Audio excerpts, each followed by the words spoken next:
Nama saya Karyono. Apa kabar Pak? Alhamdulillah baik. Saya mulai Pak. Bagaimana prosedur pemilihan ketua komite itu Pak? Prosedurnya sebetulnya nggak rumit ya.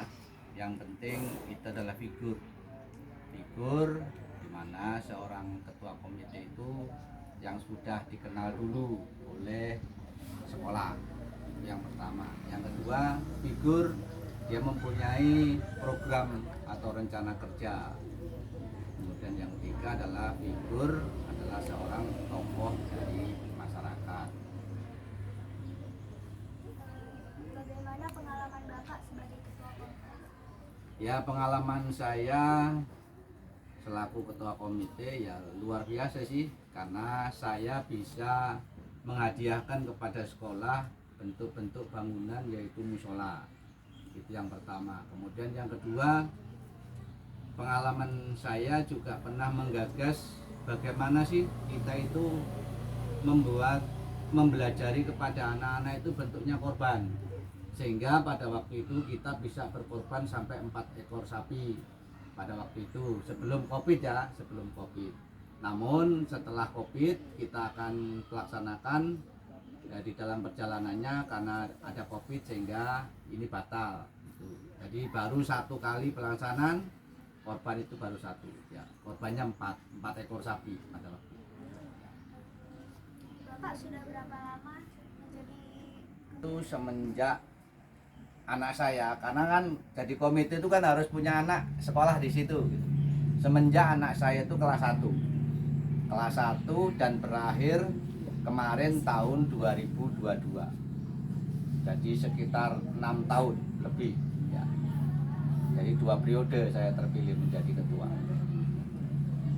kegiatan apa saja sih Pak yang dilakukan saat menjadi ketua komite? Kalau kegiatan yang saya laksanakan banyak sih, yaitu kita yang pertama itu harus sering komunikasi dengan paguyuban kelas, karena di situ ada paguyuban kelas. Kemudian paguyuban kelas itu berkomunikasi apapun permasalahan, karena komite ini kan adalah jembatan ya, jembatan untuk memfasilitasi apa saja tentang wali murid yang akan disampaikan ke sekolah, keluhan apa saja gitu.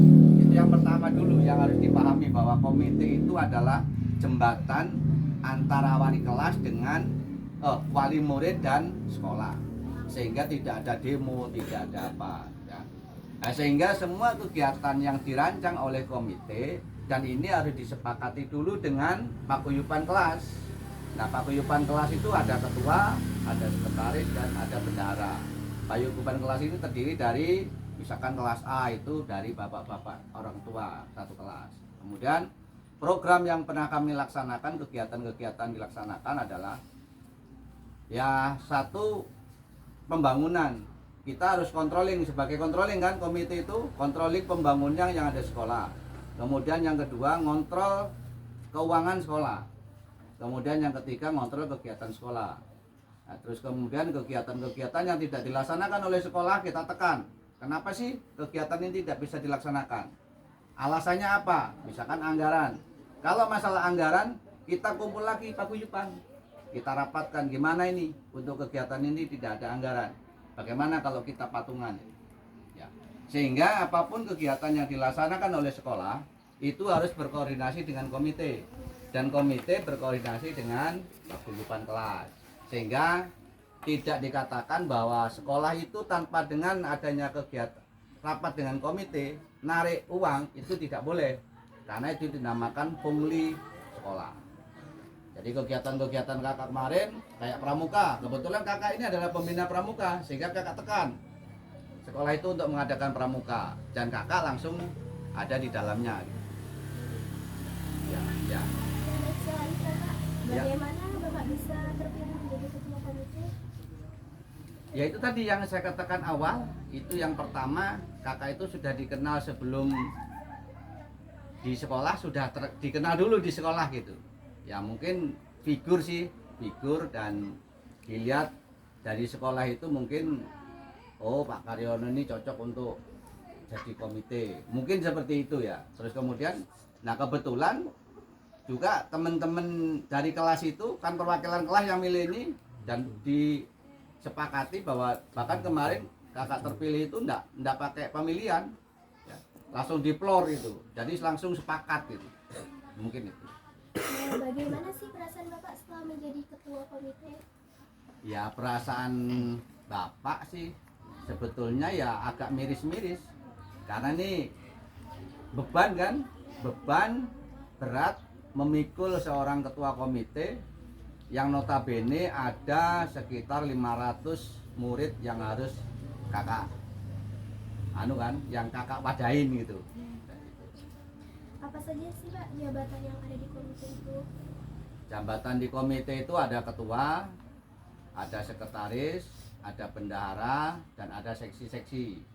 Ada seksi tentang humas, ada seksi pembangunan, ada seksi ibadah, dan ada masih banyak lagi seksi-seksinya. Apa saja Pak tugas-tugas di dalam komite itu? Ya kalau tugas-tugas komite itu dari bidang-bidang seksi itu bertanggung jawab kepada misalkan di bangunan. Jadi pembangunan yang ada di sekolah itu harus ada controlling lah, kita sebagai controlling. Terus kemudian bendahara itu juga controlling tentang keuangan di sekolah. Kalau ketua sifatnya umum ya, kita umum. Nah, terus kemudian ada seksi ibadah. Mungkin seksi ibadah itu menekan kepada kalau memang sekolah itu belum ada tempat ibadah, kita rapatkan gimana kalau kita bentuk suatu tempat ibadah, pembangunan tempat ibadah. Dan masih banyak lagi sih. Kalau misalkan kakak kemarin sempat juga menggagas lapangan big ball di sekolah 02 itu, bahkan alhamdulillah sampai sekarang juga masih dipakai big ballnya. Menurut Bapak apakah ada kecurangan dalam pemilihan ketua komite? Ya kalau kita florkan itu berarti tidak ada kecurangan. Ya mungkin kecurangannya itu gini, mungkin ada lobby-lobby lah sebelumnya kan gitu kan. Jadi boleh mengadakan seorang ketua itu lobby-lobby dulu. Mungkin lobby-lobby kepada guru, lobby-lobby kepada wali murid, gimana nanti kalau pemilihan komite itu disepakati Pak Karyono gitu. Mungkin seperti itu gitu. Apa sih Pak peran komite itu untuk kemajuan sekolah? Ya peran komite itu utamanya adalah menjembatani kayak jembatan gitu loh, Iya. antara sekolah dan wali murid atau sekolah dan orang tua murid, sehingga kalau tidak ada itu nanti akan terjadi ada permasalahan, mungkin ada permasalahan sedikit dengan wali murid demo rame-rame ke kepala sekolah, rame-rame. Nah itu yang tidak kondusif, sehingga apapun keluhannya dari wali murid itu dikeluhkan lewat paguyuban kelas lewat ke komite baru menyampaikan ke sekolah, sehingga permasalahan apapun itu harus diselesaikan dengan cara musyawarah dan mufakat. Oh, seperti itu ya Pak. Terima kasih sudah bersedia untuk kami wawancarai. Semoga ini bisa menjadi bahan masukan untuk kami semua dan tugas proyek kami berjalan dengan baik. Mohon maaf Pak jika ada kata-kata yang kurang berkenan di hati Bapak. Kurang lebihnya mohon dimaafkan. Sekali lagi kami semua mengucapkan terima kasih. Mungkin ada pertanyaan-pertanyaan yang kurang paham. Kakak dulu di sekolah SMK itu sempat 3 tahun jadi ketua OSIS. Ya. Jadi ketua OSIS mulai kelas 1, kelas 2, kelas 3, bahkan kelas 3 itu masih diminta untuk menjadi ketua OSIS. Jadi 3 tahun dulu waktu kakak di SMA itu. Nah itu ya pengalaman itulah ya, makanya kalau mau jadi ketua OSIS sekarang itu harus cari figur dulu. Figur kira-kira siapa yang figurnya yang paling bagus.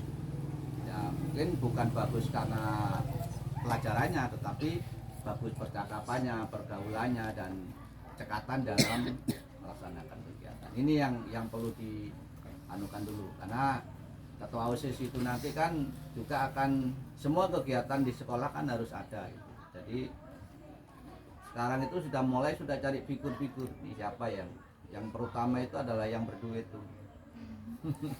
Ya kan, seorang ketua itu sekarang harus yang berduit. Jadi nggak boleh ketua nggak berduit gitu. Silakan kalau ada pertanyaan apa yang belum jelas silakan. Mumpung masih ada waktu kan.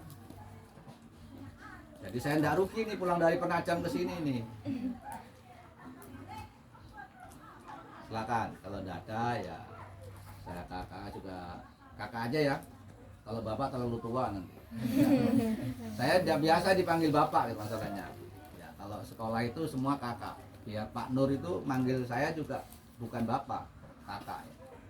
Ya karena kakak itu dikenal di Pramuka kan.